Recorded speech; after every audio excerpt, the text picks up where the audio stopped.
ಜೈಲಲ್ಲಿ ಕಣ್ಣೀರು ಹಾಕ್ತಾ ಇದ್ದಾನೆ ಅತ್ಯಾಚಾರ ಅಪರಾಧಿ ಪ್ರಜ್ವಲ್. ಮಾಡಿದ್ದುಣ್ಣೋ ಮಾರಾಯ ಅಂತಿದ್ದಾರೆ ಜನ. ತನಿಖಾ ತಂಡಕ್ಕೆ ಸಿಎಂ ಪದಕದ ಭರವಸೆ ಕೊಟ್ಟ ಗೃಹ ಸಚಿವ.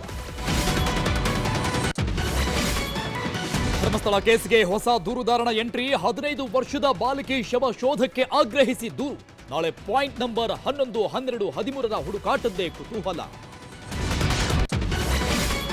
ಮಂಗಳವಾರ ರಾಜ್ಯದಲ್ಲಿ ಸರಣಿ ಪ್ರತಿಭಟನೆ. ಸಾರಿಗೆ ಮುಷ್ಕರಕ್ಕೆ ಕರೆ. ಬಸ್ಗಳ ಸಮಸ್ಯೆಯ ಆತಂಕ. ರಾಹುಲ್ ಗಾಂಧಿ ಬಿಜೆಪಿ ಪ್ರತ್ಯೇಕ ಪ್ರೊಟೆಸ್ಟ್ ಇದೆ ಜೋಪಾನ.